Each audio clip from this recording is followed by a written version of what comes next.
Ele não queria ser herói, não treinou desde criança, não nasceu para o poder. Ele o recebeu como um fardo, e mesmo assim, escolheu carregá-lo.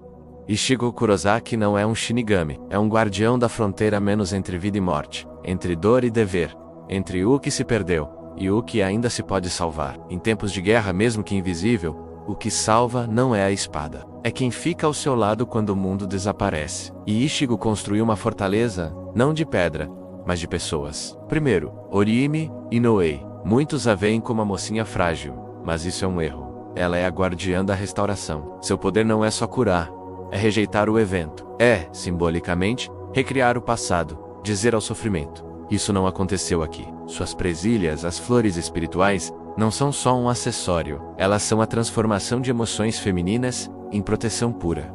Sua frase mais poderosa não é um feitiço. Yama todo fei, eu acredito em você. Isso não é ingenuidade. É uma força ativa, uma energia que sustenta quem está caindo. Orihime, que viveu o abandono e o abuso familiar, transforma o próprio trauma na capacidade de curar a dor dos outros. Ao seu lado, temos Chad e Azutora Sado, o gigante silencioso. Mestiço, muitas vezes colocado à margem, mas com um coração de samurai. Seus poderes não despertam para atacar, mas para proteger.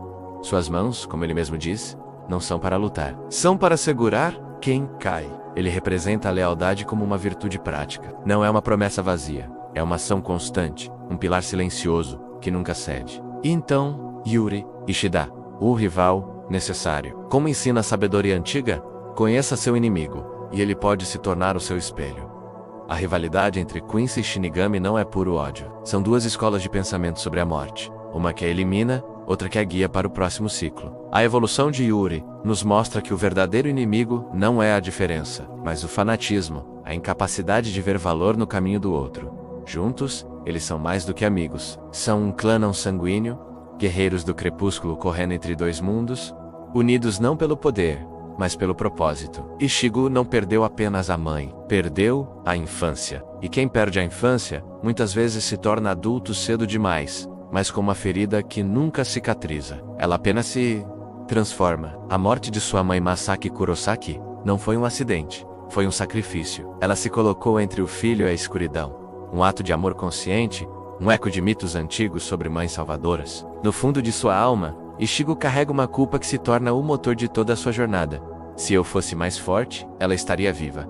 Essa dor reverbera em sua relação com o pai, Ishin. Um pai que age como um palhaço, mas que é um antigo Shinigami renegado, escondendo sua própria dor atrás do humor. Ele simboliza o pai que age com leveza para proteger os filhos de uma verdade pesada, esperando o momento certo para revelá-la. A cena em que ele finalmente conta seu passado não é só uma revelação, é um rito de passagem. Apenas quando o filho está pronto para carregar o peso da verdade, o pai pode finalmente se permitir ser humano, vulnerável. E a própria Bankai de Ichigo é uma metáfora da maturidade. A primeira é instável, destrutiva, como a raiva descontrolada de um adolescente. A verdadeira força só vem quando ele aprende a agir sem apego ao resultado, a liberar o poder, sem ser consumido pelo próprio ego. Ele transforma o luto em força, não para apagar o passado, mas para proteger o futuro. Mas no meio de toda essa guerra espiritual, por que vemos cenas de um amigo pendurado no lustre? Por que a comédia? Porque o riso é um ato de resistência. Quando tudo é sombra,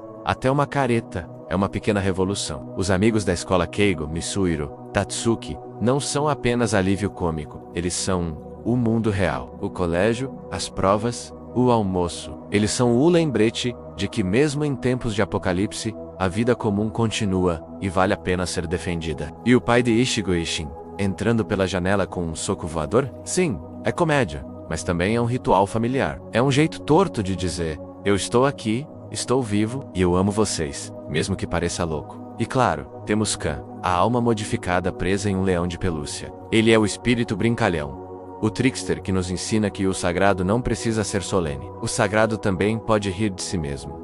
Até os heróis precisam de um momento em que tudo é só normal. E então, a Rukia Kushiki. Ela não veio para ensinar Ichigo a lutar, veio para ensiná-lo a ver. Ruki é a primeira pessoa que olha para ele e diz: você já é alguém, não um substituto, não um aluno, um igual. O nome dela, Rukia, significa a luz da flor da neve, uma pureza que ilumina sem queimar. Ela chega atravessando a parede do quarto dele, rompendo o véu entre os mundos, como uma mensageira espiritual. E ao transferir seu poder, ela quase morre. É um sacrifício iniciático. Para um herói nascer, alguém precisa perder algo. Quando ela é presa na Soul Society, julgada por dar poder a um humano, a história critica o dogmatismo, as regras cegas. E a cena mais importante talvez seja quando Ichigo, diante de todo um sistema, grita: "Eu vou te salvar." Mesmo que o mundo inteiro diga que é errado, isso não é romance, é lealdade acima da lei.